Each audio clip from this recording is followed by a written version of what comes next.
He was in the Navy. He was a surgeon, a flight surgeon in the Navy, and his dad was killed in a plane crash, along with his, I think, sister and brother-in-law and mom. And so he went back to Wichita to close the practice because his intention was to be, I think, a dermatologist. And he just couldn't leave. The patients kind of kept him there, and eventually he was doing family medicine. And eventually a patient needed an abortion, and he said, well, I don't do abortions. And the patient said, you have to do abortions. Women need abortions, and you have to do them. Your dad did them, and you have to do them. And he did. And he started doing abortions because the patients said they desperately needed them. And eventually that became pretty much all of his practice, although he did still have a couple of family medicine patients. And how did you end up working with him? Oh, God, I started doing abortion care after the Salvi shootings in Brookline because I thought the doctors are going to all get scared away, so I better get doing this. And then, so he's known to everybody who does abortion care. And one time I was at a meeting, and I walked up to him and I said, are you George Tiller? I want you to know you're my hero. And he said, yes, come and visit us sometime in Wichita. And so that's what I did. I applied for my Kansas license that day, and then I went and visited, and a couple of years later he needed somebody to help, and he hired me. I had my license all cranked up and ready to go.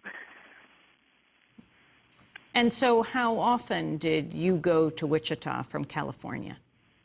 I went there 1 week. I could say I go there. I went there 1 week out of 3. I was there for a week, and I'd be home for 2 weeks, and there for a week and home for 2 weeks.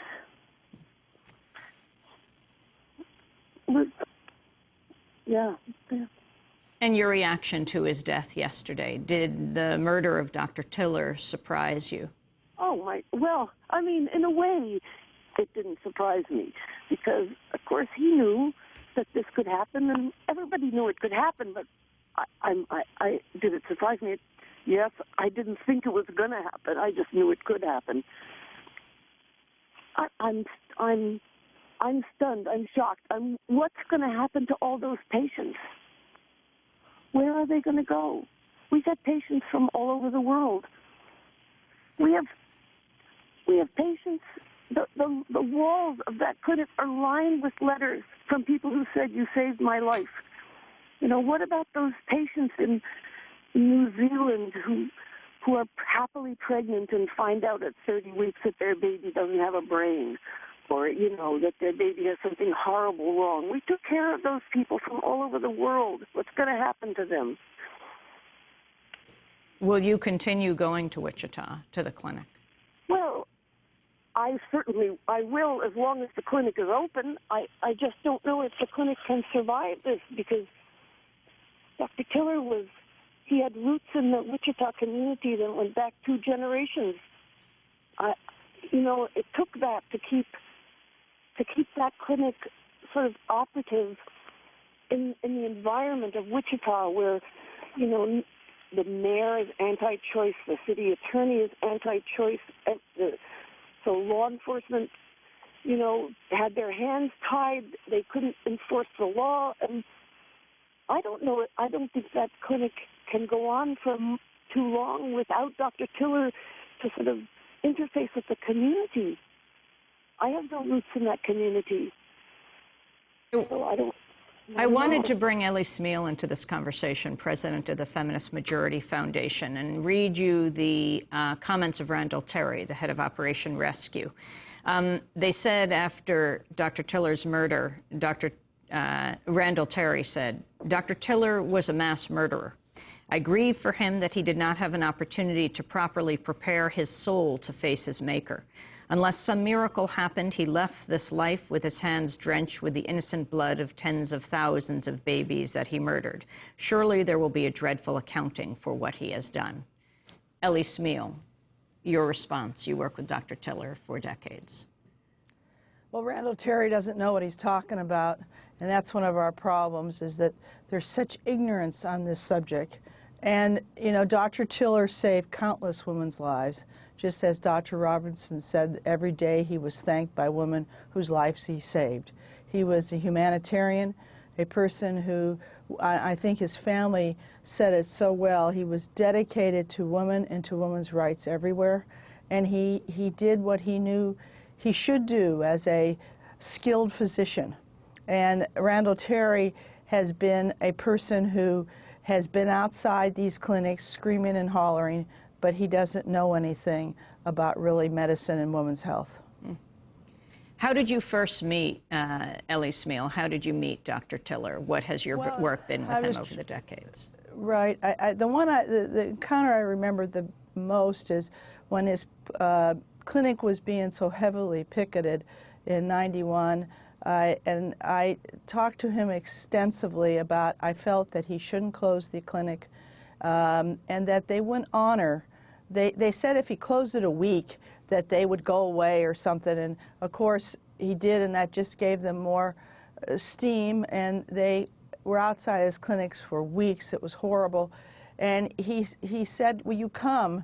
Because I had wanted to organize, because I know that the public support is with us and with him. And so we did, and he was amazing every time I talked to him on the phone, every time I've been with him in person. He is a gentle, unassuming person.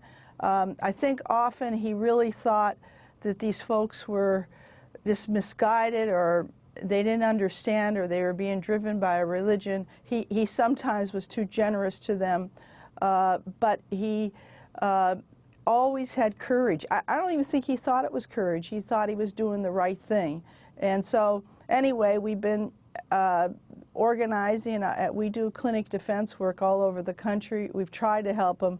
I just so sad that we were not successful in, you know, that our country this shouldn't happen in our country. The laws have got to get tougher, because you shouldn't be allowed to plague a clinic and clinic workers and a doctor like Dr. Tiller, picking at him day and night, screaming at him, when if they only understood what good he was doing. But I think that we have to say that story more. People got to understand why this is necessary. I wanted to turn to a clip of Dr. George Tiller, who was speaking at an event organized by your group, Ellie Smeal, Feminist Majority Foundation. In this speech, Dr. Tiller talked about a patient that had a profound influence on his practice. I'm a chromosomally disadvantaged person. I am XY, women are XX, and I am a woman-educated physician. This picture here is to indicate that one of the first people that taught me about the devastation that can occur in a family as a result of alcoholism, drug addiction. This is Hattie Mueller. She's been dead for about 30 years now, but she was one of my father's patients, and she did have 3 terminations of pregnancy before it was legal, and she explained all of those things to me. She explained about poverty, and she explained about abuse, and she had explained about alcoholism and drug addiction and how it impacted negatively the family. So I am a woman-educated physician in every aspect of my understanding about abortion and about responsibility of women in the family, both socially and financially. There are pivotal patients in everyone's practice. This girl on my left is 9.5 years old. She came from Southern California with her mother and her aunt for a termination of pregnancy. I told them that if she was too far along, I couldn't help. There were some stories in the newspaper about Dr. Tiller's getting ready to kill babies for a 9-year-old. I don't know how that happened, but I was trying to explain to my daughters, who were 10 and 9 at the time, about why I had planned to do this procedure. My 10-year-old daughter said, "Daddy, I was about 30 seconds into explaining about this because, you know, these are 9 and 10-year-old girls that I'd had. And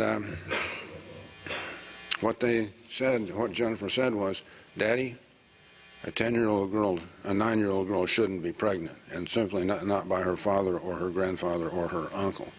My 10-year-old daughter already knew about sex, about babies, and I, of course, thought that she could car date when she was 35 years old by herself.